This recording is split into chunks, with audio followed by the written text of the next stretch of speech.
Hello and welcome back to What If Weekly, your Marvel Studios news roundup.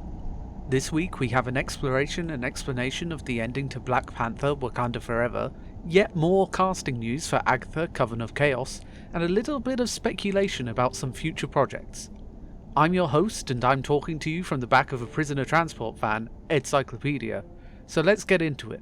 First up, Agatha, Coven of Chaos, which last week saw the likes of Emma Caulfield and Aubrey Plaza signing on to the show, can now add former SNL comedian Sashir Zamata to the list, as a recurring character. Eric Andre is also said to have secured a one-episode role. Owen Wilson, having finished filming the upcoming Season 2 of Loki, is reportedly in talks to reprise his role as Mobius in 3 Marvel Studios productions. There's nothing clear about what productions these would be, but I have my suspicions. One of the more obvious options would be a return in Avengers Kang Dynasty, the film that centres around at least a variant of the man who created the TVA. If that turns out to be true, then another movie appearance in Avengers Secret Wars wouldn't be out of the question. If we're talking movies, Deadpool 3 will need to bring Deadpool into the MCU, and Mobius is well versed in dealing with multiversal interlopers, so this might be a place for him. And then we have what for me is the most interesting. With Loki Season 1 releasing in 2021, and Season 2 set for 2023, his return could herald a 3rd season for the show, which if it kept to the same schedule would release in 2025, amidst the chaos of the period between Kang Dynasty and Secret Wars.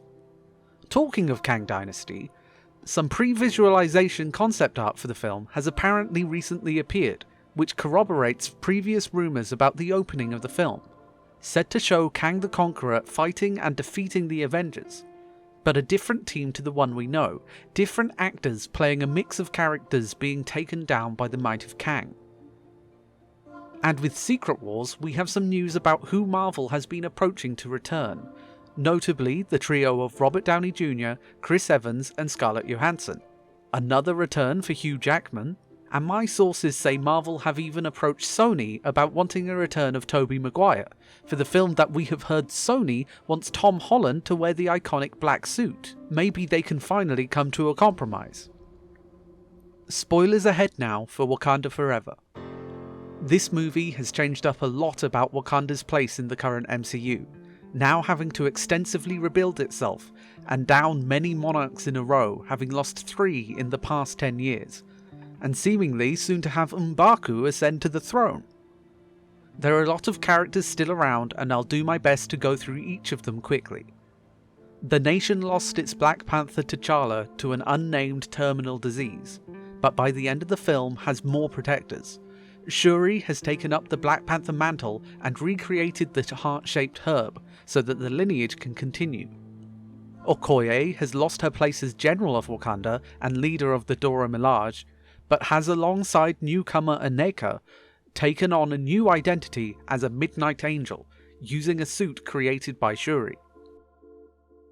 The first Dora introduced in the MCU, Io, who we first saw in Captain America Civil War, has become the new leader of the Dora, and General of Wakanda. Though this wasn't verbally confirmed in the film, we can see that her outfit has changed considerably by the midpoint. She had a very small amount of character development in Falcon and the Winter Soldier, but other than the confirmation that she's in a relationship with Aneka, we have yet to really delve into what I think could be a really interesting character. Dominique Thorne made her debut as Riri Williams, aka Ironheart, and did an amazing job at getting me hype for her next appearance. Her physicality especially impressed me, and though she won't have the suit featured in the final battle of this film, I have no doubt that she remains a potential candidate for the smartest character in the MCU. And with her show coming next year, there's a lot more of her to come. Everett Ross had an interesting journey in the film that ended in him being rescued from CIA custody by Okoye, and assumedly taken to Wakanda. One of the most interesting things that was revealed was his relationship to the Contessa Valentina Allegra de Fontaine, who we learn is his ex-wife and is now the director of the CIA. Obviously, we were introduced to Namor, who had some very interesting changes to his established Marvel lore, his name itself now having come from the lips of Spanish colonizers, who described him as the child without love, or no amor, hence Namor. He describes how he was born in the 16th century to his mother, not long after she herself was changed by the underwater herb into an Atlantean like the rest of her tribe. Namor self-describes as a mutant, and that is clear in his winged feet and longevity, still looking young centuries after his birth. Shuri and Riri talk about how his biology varies wildly from both humanity and Atlantean physiology, so it seems he may be another capital M mutant joining Kamala Khan. Perhaps the power of the herb unlocked his latent X gene in a similar way to the bangle unlocking Kamala's. And another event in the future could unlock the X genes of the general populace and give us mutant kind.